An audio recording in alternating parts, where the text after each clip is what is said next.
Saint-Esprit. Amen. Évangile de Jésus-Christ selon saint Marc.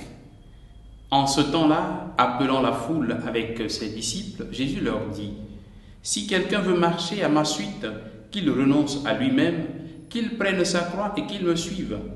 Car celui qui veut sauver sa vie la perdra, mais celui qui perdra sa vie à cause de moi et de l'Évangile la sauvera.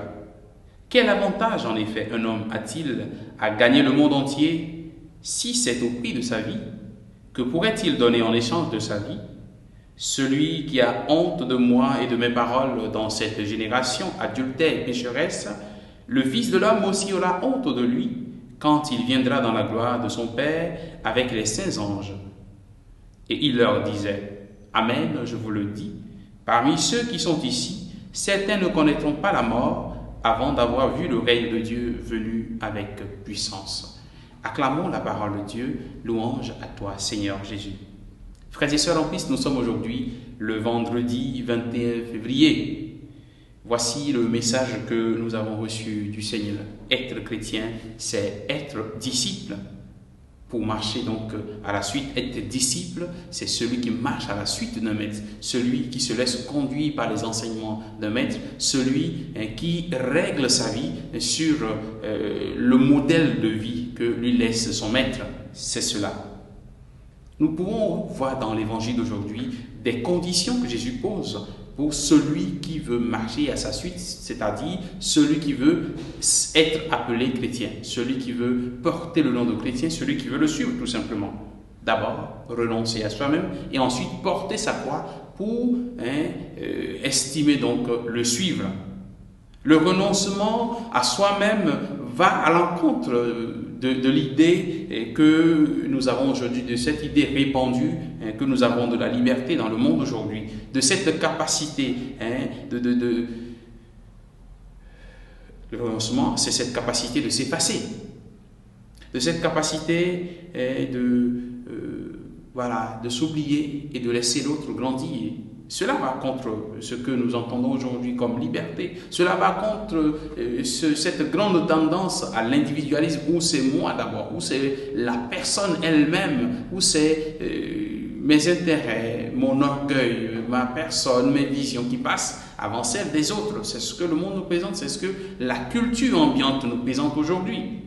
Mais Jésus vient donc pour nous dire, pour être véritablement chrétien, c'est d'abord renoncer à soi-même, renoncer à ses penchants mauvais ou à ses propres convictions parfois, renoncer à ses goûts, à ses plaisirs, à ce qu'on aimerait bien faire, c'est cela, renoncer à soi-même pour laisser le Seigneur grandir en nous, pour laisser les autres grandir. Ce n'est pas ce que le monde nous présente. Le monde dit, tu as envie de faire ceci, fais-le. Tu as envie d'aller ici, vas-y. Tu as envie de faire en tout cas ce dont tu as envie, vas-y. C'est ce que le monde nous présente aujourd'hui. Or, Jésus nous dit, attention, pour être chrétien, il ne faut pas se laisser aller à tout vent, mais plutôt s'abaisser et laisser le Seigneur grandir et laisser les autres grandir en nous. Deuxième condition, c'est le port de la croix. Celui qui veut me suivre, qu'il renonce à lui-même et qu'il porte sa croix. Donc, porter la croix. Aujourd'hui, nous pouvons écouter de la part de beaucoup de prédicateurs cet évangile de la prospérité en disant donc si tu viens chez nous, voilà, Jésus te sauve de ceci, si tu veux voyager, si tu veux avoir l'enfant, tu veux être riche, etc.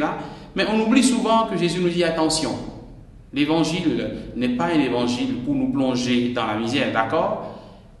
Mais accepter le message de l'évangile nous fait passer par la croix. C'est cela souvent que nous oublions.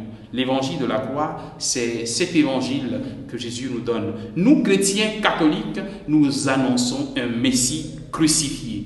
Nous n'annonçons pas ce Messie-là qui dit, bon voilà, je vais te donner tout ce que tu veux. Non, c'est d'abord un Messie crucifié. C'est vrai que notre Messie n'est pas resté sur la croix, mais il est passé par la croix avant d'arriver à la gloire.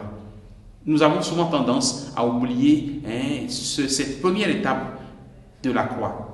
Et donc Jésus nous invite aujourd'hui à accueillir tout ce qui a comme croix, tout ce qui a comme difficulté, comme souffrance dans notre vie, à accueillir cela. Et quand j'accepte, j'accueille les souffrances qu'il y a dans ma vie, alors j'accueille la croix, je la porte, et c'est la deuxième condition donc pour vivre dans ma vie chrétienne. Que le Seigneur nous aide aujourd'hui véritablement à renoncer à nous-mêmes, à nous effacer, à sortir de notre égoïsme, de notre orgueil, et ensuite à accueillir toute forme de difficulté qui se présente en nous. Demandons-lui la grâce d'accueillir tout cela. Demandons-lui la grâce de porter nos croix de chaque jour, afin que sa miséricorde infinie nous accompagne, afin que nous puissions être dignes d'être appelés enfants de Dieu. Qui nous bénisse et qui nous garde maintenant et pour les siècles des siècles, au nom du Père et du Fils et du Saint-Esprit. Amen.